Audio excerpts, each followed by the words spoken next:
War Eagle. War Eagle. I'm still getting used to these things, so I'm trying to do everything I can to see. Good afternoon and welcome. This is a great day for Auburn University and for our football program. I'd like to take this moment and thank somebody who's not here today. That's Quentin Riggins. Quentin Riggins, former president of the Board of Trustees and a former football player here at Auburn. He's somebody who sat by my side and listened to interviews. He was on planes, trains, and automobiles with me and really was very, very helpful throughout this entire process. I really appreciate him. And I also want to thank our Board of Trustee members that are here today. Their support means everything in the world to us. And I want to thank Dr. Roberts for his insight and leadership. I hope everyone at Auburn University understands what a great leader we have in our president, Dr. Chris Roberts.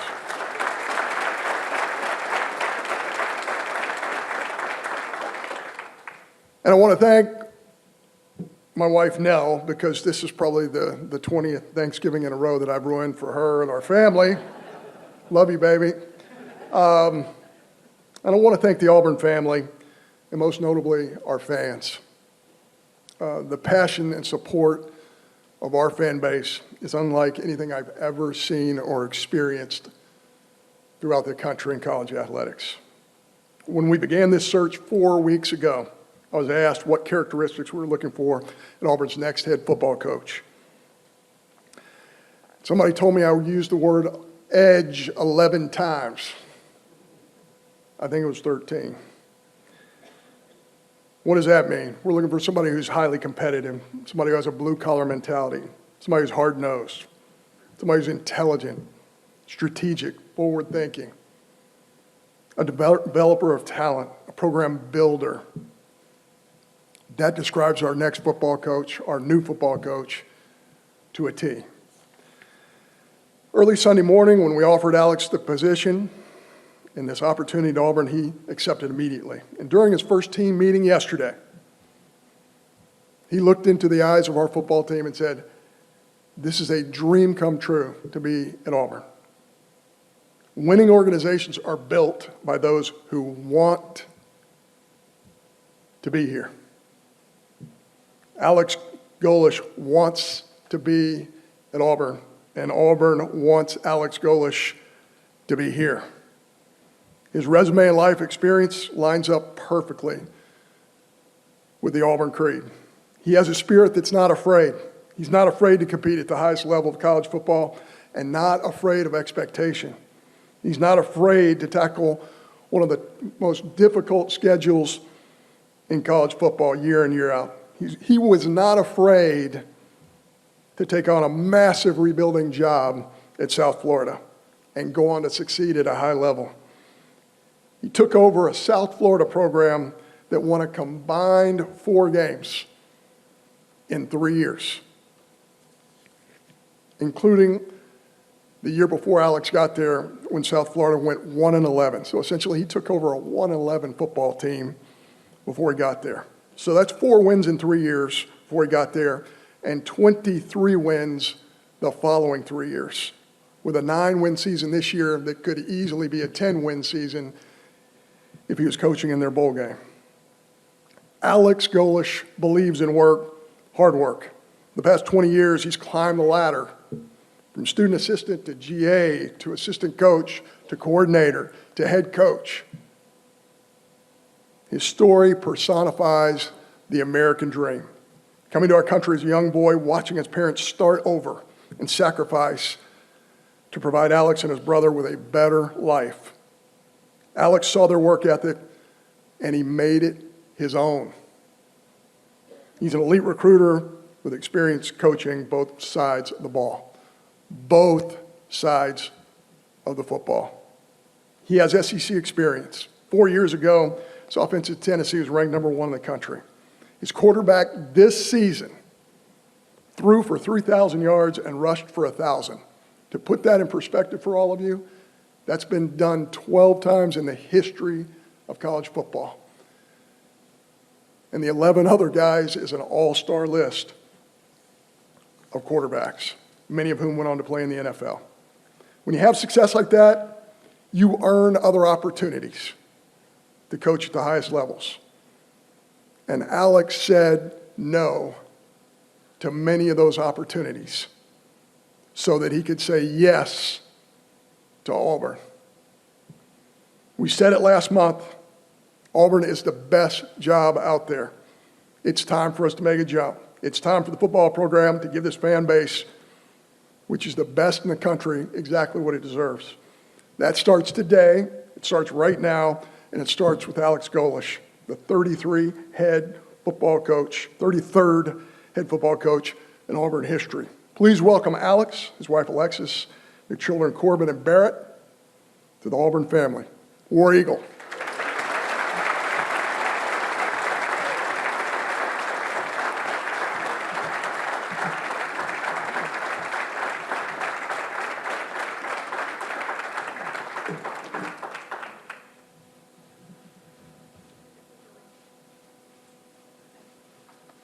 Flip it around, all right.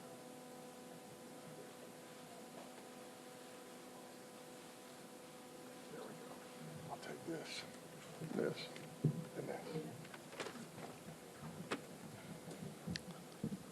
War Eagle. I am so humbled and so grateful to be standing in front of you today. It's been a fascinating, let's call it 35 hours. Been 24 hours on campus, so I can't tell you how appreciative my family is of the opportunity. I can't tell you how grateful I am to be standing here today. I want to thank Dr. Roberts for the warm welcome and the opportunity. I want to thank John for his integrity through the search, for him doing it the right way, for the timing of it all to work out the right way, and from the start to the beginning, doing it with the highest class and the integrity that he promised from the beginning he would do it with, and I'm grateful for that, John. The Board of Trustees for how quickly and rapidly we were able to go through this process, and for accepting me, I'm grateful to that. Lee Van Horn and the administrative staff that's worked for the last 24 hours. We took a little nap last night for about an hour and then right back at it. Everybody that was involved with the search, thank you for choosing me and this staff and my family to represent one of the most storied programs in all of college football. The Auburn Creed: work, hard work. I believe in Auburn and love it. John tells the story of my family coming to the U.S., and I told the staff, I hate talking about myself. I don't ever want to stand up here and talk about me. I want to stand up here and talk about this program, Auburn University, and more importantly, our players. For the next couple minutes, I'll go through it, and then from here on out, it'll be about the program, the team, and everything that Auburn University stands for. I want to thank the most important person in my life and my rock, and the one that allows me to go to work and, as she says, hang out and do football with my buddies. But this young lady that I've dragged all across the country for the last 16 years, and she's never once complained, never once said anything other than, I got it, I love you, you're going to go be great, and you're going to go win. And my wife Alexis she's a rock star. My kiddo, yeah.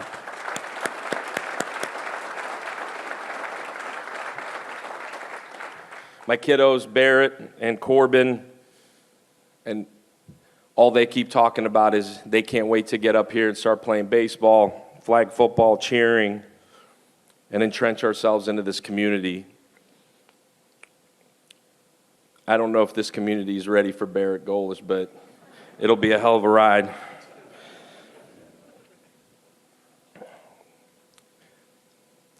What you're going to get from me, from our staff, and as we get rolling, our players, is the hardest working, toughest, grittiest program in the entire country. We're going to work day in, day out. We're going to find wins in every single margin we could find.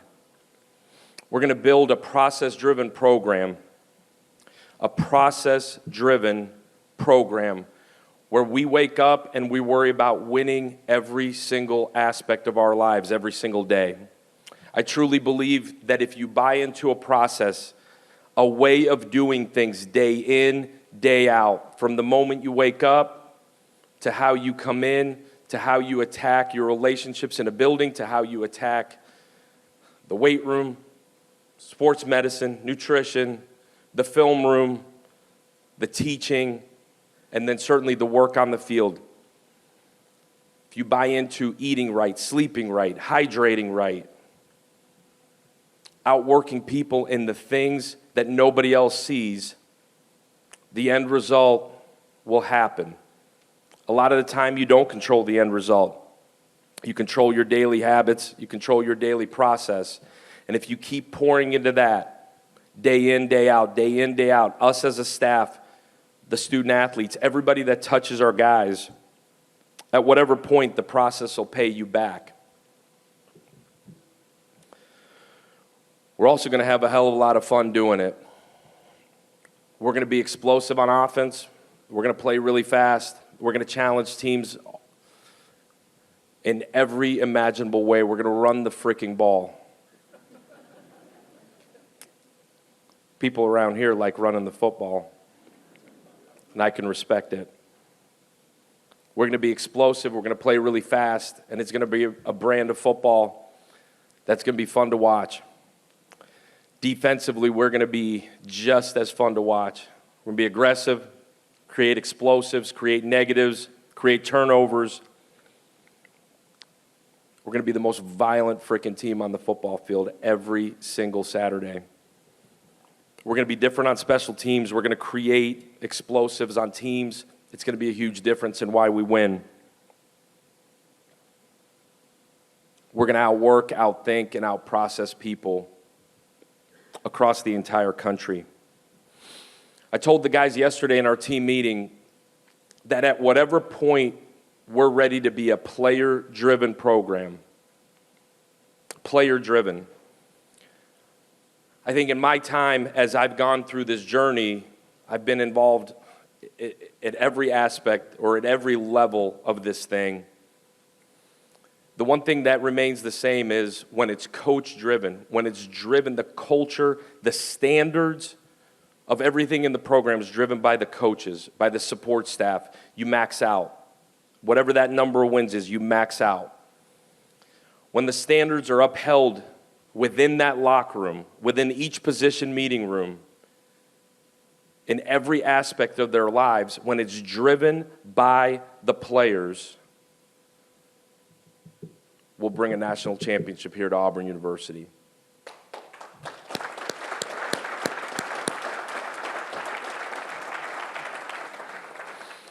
Recruiting is exactly the same. We are rolling up our sleeves. We've been here for 24 hours, and we have gone to work.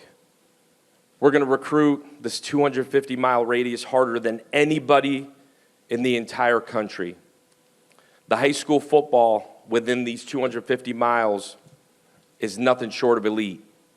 I've been in this part of the country for a long time. I've recruited this part of the country for a long time. Our staff, as it all comes together, is going to have a giant footprint in this 250-mile radius around campus.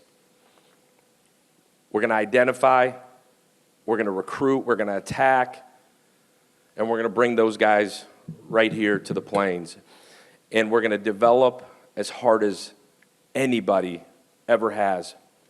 The investment that's been made from the administration to go and attack every single part of the recruiting is phenomenal. Nothing short of phenomenal. We've got every resource known to man right here to be able to go attract, recruit, retain, and develop the best talent there is in the entire country.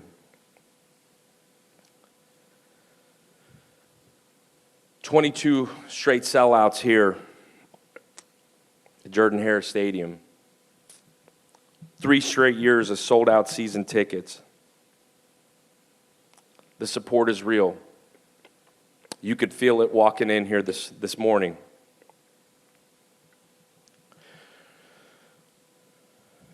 We're in a race against ourselves to give this elite fan base, to take these elite resources and give what these Auburn fans deserve in every imaginable way. We're in a race against ourselves to do it as fast as we can. At the end of the day, I can't wait to the fall. 88,043 to cheer on our guys and give this fan base exactly what you deserve. I'm humbled, I'm honored, I'm so grateful to be here. This is a dream come true. To be the head football coach at Auburn University, to represent this fan base, I'm beyond grateful for you choosing me, John. I'm going to pay it back tenfold, man. I will give this fan base, the alumni base, the former players, and everybody involved with this university, every single bit of everything I got. I'm grateful, I'm humbled, I appreciate you, and War Damn Eagle. Let's rock.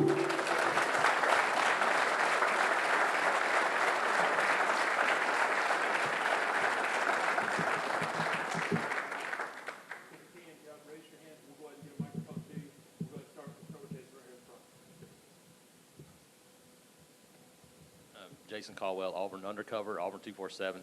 Alex, when you talk about your offense, you described it a lot, but just for fans that haven't seen it, a couple of words that when you come to mind when you think about your offense and what it does on the field, how would you describe it? Yeah, I would tell you the foundation of it is everything starts with the run. We find ways to run the football. We find ways to create matchups in the run game. Off of the run game sets up everything downfield in the pass game. We use the entire width of the field. We'll condense it, we'll expand it, and we use tempo to our advantage, put defenses to a disadvantage. Try to simplify what defenses can do, and we try to create one-on-one matchups with as much space as you imaginably can. That's the offense. Justin Ferguson, the Auburn Observer. You've talked in the past about being aggressive in all 3 phases, offense, defense, and special teams. Kind of walk through that and just how important it is for you to be a team and have a team that does that in every area, not just on the offensive end. Yeah, Justin, I think the most important thing from whether it's offense, defense, or special teams, it all has to complement each other. When you talk about complementary football, it's got to match. And the culture you build on all 3 sides of the ball, it has to match. So if we're going to be uber aggressive on offense, and by aggressive means calculated, that doesn't mean that you're doing things that are irrational or don't make sense, but if we're going to be uber aggressive, we're going to make defenses play on their heels, the defense has got to match. You've got to create extra possessions. You've got to create explosives. You've got to get the ball back to the offense. And the special teams have got to match. If you're going to be uber aggressive on offense and uber aggressive on defense, well, the special teams got to match. The special teams tie it all together.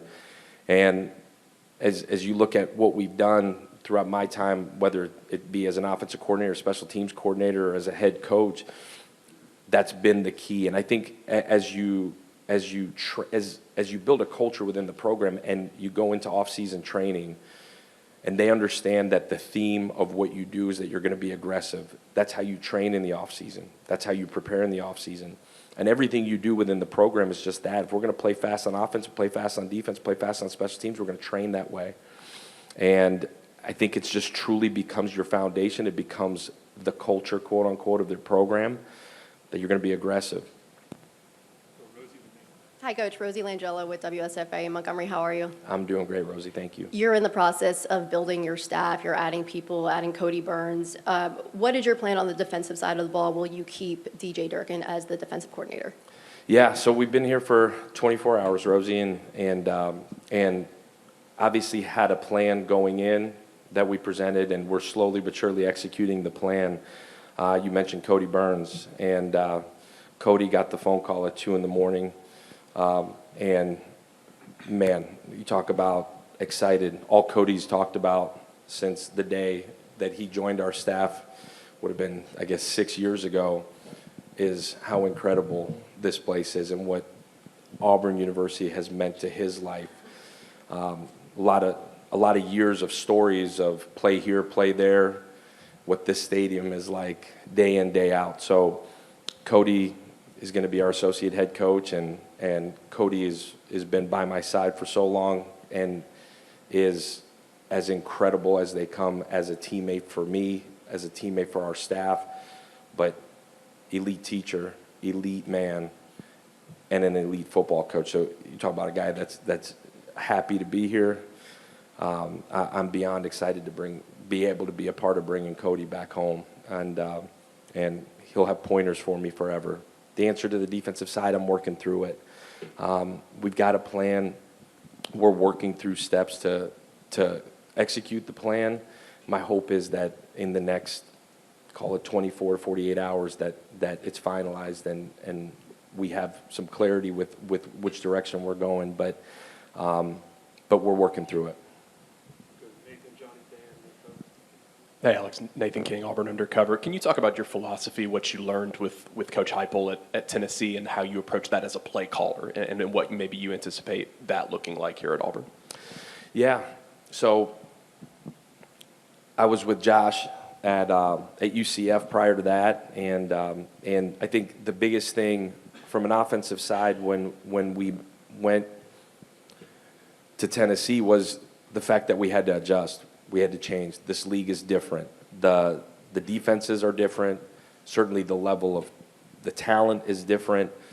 The packages you get are different. Third down looks like a completely different world in this league. And Josh had been in it, forced us to change and evolve. And I think that was probably the biggest growth for me offensively that I made as a play caller, was just, one, understanding that it's going to be different, but forcing us to change and adjust. And the same thing happened when we went to the University of South Florida, is that we had to change and adjust. Different brand of football, different defensively, different in terms of what you're seeing. I think the unique thing with the offense specifically is you have to continue to evolve as people figure out exactly what you're doing. And I think that's what's been awesome about the offensive staff we're bringing in, is with Cody Burns and as other names here come out, guys that are elite at adjusting and changing and evolving as one, time goes, but two, who you're playing goes.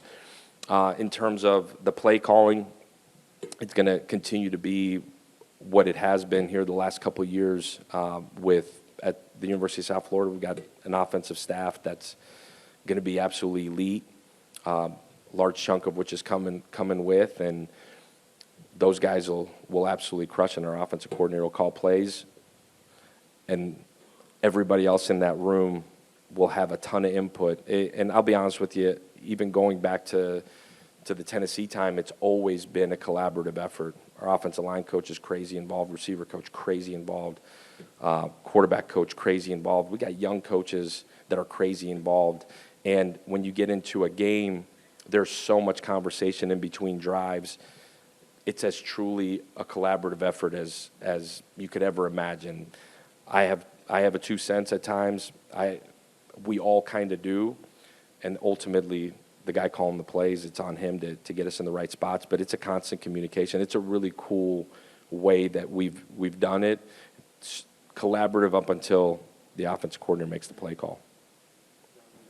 Hey, Alex. Johnny Condon, ABC 3340 Sports in Birmingham. Congratulations on the job. The fabric of this conference is made up from its rivalries, and you got two big ones in Alabama and Georgia. I'm interested how excited you are to compete against those two programs, and not just on the field, but recruit against them on the trip. Yeah, I think as a competitor in any way, you thrive for the competition to be elite. This is the greatest conference in the entire country.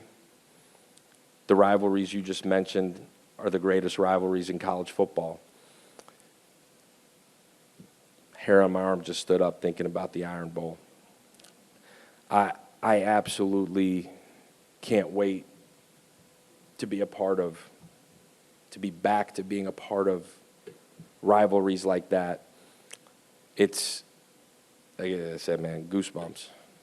That's what you live for. If you're any sort of competitor, if you're in this game, that's what you live for, and we'll be ready to rock. Dan Peck, ESPN 106.7 and the Auburn Observer podcast. John Cohen mentioned your experiences at Tennessee and South Florida turning around programs that had struggled before you arrived. What did you learn from that, and how does that apply, and what needs to go right over the next few months to do something similar here? Yeah, that's a great question. So for whatever reason, the good Lord's blessed me with being a part of staffs that have come into situations going all the way back to the University of Toledo in my first full-time job, going into situations that weren't great when we got there and being a part of the rebuilding. When I tell you, you learn the good with the bad, every aspect of those experiences is what you build on that gives you the confidence to go do this at this level. What you learn is you have to have a plan, and you have to live by the plan, stick to the plan, and more importantly than having the plan, you better be able to make corrections to the plan. I think the experience is what allows you to be confident going into it. You mentioned the last two places, drastically different timing-wise, drastically different eras in college football. I think where I gained confidence from both of those experiences is I was heavily involved in the Tennessee one simply because obviously being in a coordinator role, but the timing of it. It was as unique of a situation as you can imagine, getting there at the end of January, the transfer portal closed, as crazy as you can imagine, and navigating that process. And then going to the University of South Florida where the timing was more right, I guess you could say, in terms of getting there at the beginning of December and working through it. I think the one thing that doesn't change is this. You have to be able to identify the immediate roster and figure out really, really quickly who fits. And by fits, I don't mean offensively, defensively, or special teams, but truly who wants to be there? Who is at least got a chance to buy in to what you're doing? Understanding that when you come into a situation where the success wasn't flowing, change has to be made. And I think ultimately, I told the guys yesterday that the change is inevitable. What they choose to do with the change is their choice. And identifying who wants to be here, making sure it matches who and what this program is truly going to be about. And by that I mean what the standards of this program are. And then being able to bring your staff in as quickly as you can, not too fast. You want to make sure you get the right people, but bringing in your staff as fast as you can and immersing the players with your staff. At the end of the day, you have to have the plan coming in, be able to adjust with it, and we're on our 23 of the plan right now. Hey, Alex, Justin Hookinson, AuburnSports.com, On3 Sports. The last couple of years, Auburn's lost a lot of games close, a lot of games in the fourth quarter that they could have won, and they lost most of them. Obviously, you weren't here for the specifics of that, but like, what's your perspective on what it takes to get over the hump, what it takes to consistently make winning plays when it matters, and the difference of just being close versus actually making those plays consistently and winning? Yeah, I think the biggest thing when you talk about closing out games, finishing, is a mindset. You train year-round in our sport for 12 guaranteed opportunities, and you fight your tail off for 13 and 14 and 15, and gosh darn it, 16. The mindset that has to be built, the level of accountability that trains discipline within a program is what prepares you for the fourth quarter. You have to train it. We're going to train the fourth quarter part of what you do starting the very first second that we start in January with our guys. And it starts with winter workouts into spring, certainly into summer, and what that looks like in terms of training discipline day in, day out. And then fall camp is the final piece of that. But you train discipline daily to be able to go finish in the fourth quarter. That piece of it is simply who wants it more. There's obviously a scheme part of it. There's certain things and margins that you've got to be able to go win. Finishing in the fourth quarter is a mindset. This game is still a one-on-one game. You got to want it more than the other guy, and you got to train it. And we've got to train it better than anybody in the country. Scott Griffin, CBS 42 in Birmingham. I'm curious as to your recollections of your dad, mom, when they come here, and build a life, do the things you have to do, stake a claim, so to speak, and how that impacted you and what elements of that you take when you go to a South Florida, coming to Auburn, and basically doing that kind of thing. Yeah, there's so many emotions that go through when I think about my parents who dropped everything in 1991 to bring me and my brother here and give us a better life. I think what was going on at that time, they didn't want us to have anything to do with it. And we watched our parents go to a new country with no jobs, with no promise of anything. And I was 7, my brother was 10. We watched them work tirelessly. We had an apartment. We had a roof over our head. We always had everything we needed. And I think I learned at a really early age really 2 things from them. One, you can still outwork people in this life. So one thing about this country is you can still outwork people. It's the same in football as it is in the business world, as it is in any aspect, in any other industry. But I think, 2, more than anything else, the power of love, the power of commitment, and the power of sacrifice resonates in every aspect of society. If you just go out, work people, and you love on people, give more of yourself than you ever take, you could change people's lives. And ultimately, amongst all of the craziness in college football, the one thing that hasn't changed is these young guys still want somebody to love them, help them get better, help develop them, and know that somebody cares. Build a level of trust that they'll do anything for you because they know you'll do anything for them. And that's what I learned from my parents. Bill Cameron, ESPN 106.7 here in Auburn. You spoke to it a little bit, but the calendar right now is crazy. Talk about prioritizing with staffing, retaining players, preparing for the transfer portal. And oh, by the way, Signing period starts in less than 48 hours. Is that it? I don't know. There's probably more. And we'll eat after that. Yeah, again, I think the most critical thing, and it was asked earlier, is to have a plan going in and give John credit and his search committee. They wanted to know the plan.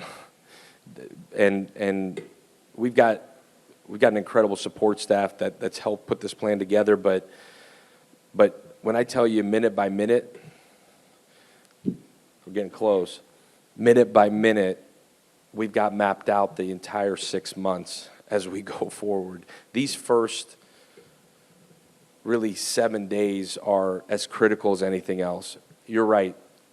Hiring a staff, recruiting for signing day Wednesday. I think more important than any of that is meeting with our current players here and truly, a lot of these guys we know, a lot of these guys are in the same footprint that we've been in for a long time. So a lot of these guys in some capacity you know, somebody on our staff knows through the recruiting process from the beginning, but some of them you don't. And so that is the priorities, our current players here, which is why the first thing we did when I got in, was went and talked to our players. From there, the class that's committed and maybe wavering a little bit, working through that part of it, working through the guys that we had been recruiting at the last place that are maybe committed elsewhere, trying to make sure that Wednesday is the very best that it possibly can be. And then lastly, as you get a break in between using the restroom and trying to eat a Dorito, you're trying to finalize hiring a staff. And all of that, you're truly bouncing back and forth. But again, I think the most important thing, and I can't say this enough, is the current players that are here. Because these are the guys that have the most immediate choice to make right now, is either I'm going to stay here and keep with it and build something really, really special, or, man, I don't know if this is for me, but I think my most important priority is our current players. That, not to me, but to whoever said, I'm coming to Auburn, and I'm part of this Auburn family, and I want to do this the right way here. So now everything else comes after that. But that's pretty much it. Hey, Alex, congratulations on the job. Davis Baker, WSFA in Montgomery. Quarterback play has been inconsistent here at Auburn over the last couple of years. Why have you had so much success with your quarterbacks, and what do you make of the room so far? Just your initial thoughts. Yeah. I think quarterback play is so much about putting a system together that fits the quarterback.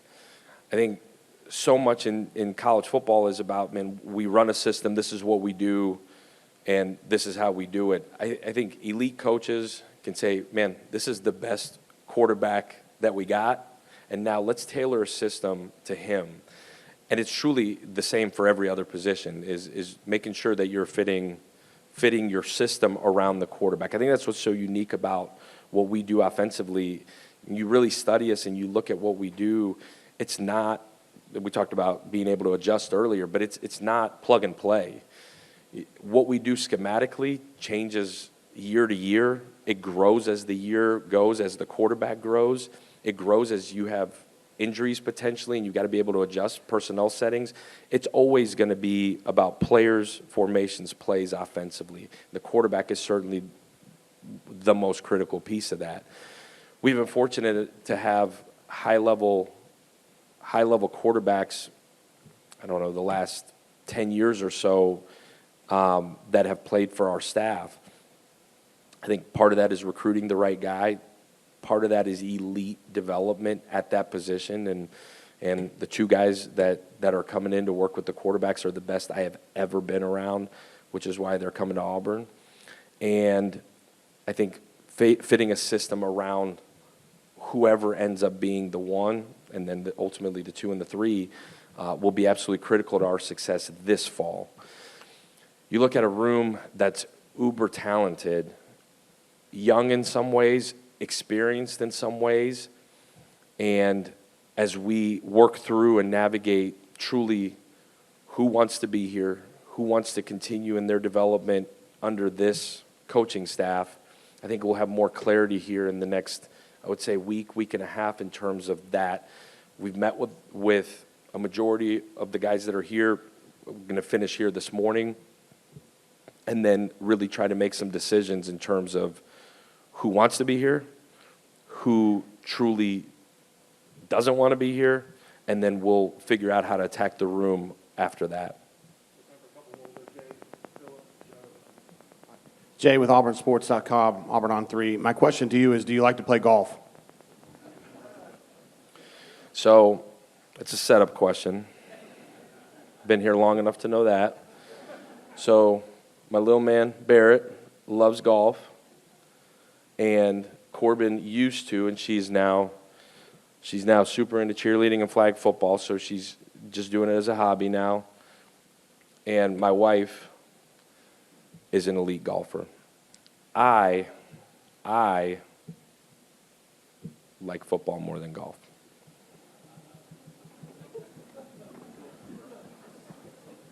And I'm terrible.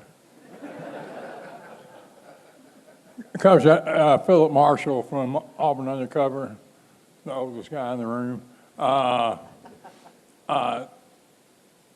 know you said you don't like to talk about yourself, but is this kind of like, is there a point where you sit back and reflect on where you were when you were 7 years old to be where you are now? And specifically, when did you say, hey, this football is a pretty good thing, I think I like it? Yeah, I think if I heard your question right, did I at 7 think I'd be standing here in front of you? I think this moment standing here in front of you for me is incredibly surreal. I've dreamed of this moment.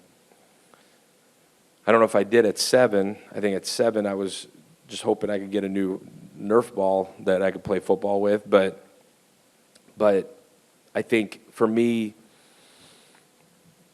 I wanted to coach because I had incredible coaches growing up. I had elite examples of what men of character that care about young people, that give more of themselves than they ever take. I had some incredible examples. Some of them are going to be on our staff. And I think as I got into college and really started to think about what I wanted to do, I wanted to coach, and ended up coaching high school football to start. And then I realized that the 3 to 6 p.m. is what I was really excited about. The 7 to 3 p.m. or 7 a.m. to 3 p.m. I actually didn't care for, because all I did was think about football the whole time. And I had some incredible opportunities as I've gone through this profession that I just continued to immerse myself in the game, and here we are. Joe Goodman, AL.com. I just wanted to know how long it was going to take you to beat Alabama, but I'm going to punt to our beat writer, Peter, so he can have the question. Peter Radicus from AL.com. When you were deciding whether or not to take this job, how much was what Auburn has on the current roster, how much did that impact your decision? I think the biggest factors that go into choosing a job is, number one, alignment. I think that's where it starts, and I'm not avoiding the question, but alignment, meaning is who you're going to work with going to lock arm in arm with you, have the same vision that you do? Is it aligned from the top, where the commitment that's being talked about is elite? And that was factor number one in terms of making sure the situation we walk into was aligned and there was a real commitment to winning, and not just kind of winning, but an elite commitment to being the best in the country. There wasn't anybody like this place in terms of alignment and commitment. Number two is there support? Is there real authentic support? And what I saw Saturday night at the end of that on the TV was the greatest atmosphere in college football. When you combine that, you can win at a high, high level. The current roster is certainly something that you look at. I think as you evaluate it, it's important to have a foundation, but I think it's the third of what was important, at least to me and our staff and my family. Coach Michael Giddens, Auburn, War Report, Auburn. You talked a little bit about quarterback earlier, but can you talk about your approach to QB, vetting out the right QB, and then making a decision about whether to go to the portal to bring in a trigger man and sort out who is the best guy to run your offense this next fall? Yeah, are you saying in general, what are you looking for in a quarterback? I'm saying, how do you figure out who the right guy is? I mean, you're inheriting Deuce Knight. You've got Ashton Daniels, who they saved his red shirt. But you're always looking to bring in competition. How do you vet that out this spring and make sure you get your guy as early as possible so you know what you're working with going into the fall? And you talked about tailoring an offense around the strengths of that guy. So you got to pick that guy. How do you get to that guy as quickly as possible? Yeah, I think that's a great question. I've been in situations where you knew going into spring who your 1, 2, and 3 were. We were in that boat a year ago. I've been in situations, more times than I can even think of, where it went all the way through August. I don't know if you can rush that part of it. I do know this. You want to have the best competition you possibly can in a room.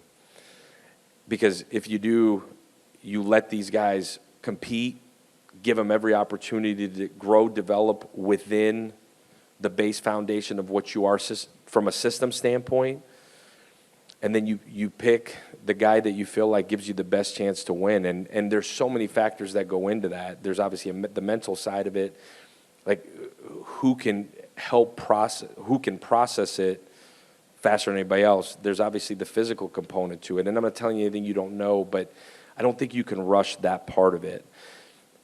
There's some talented dudes sitting in that room.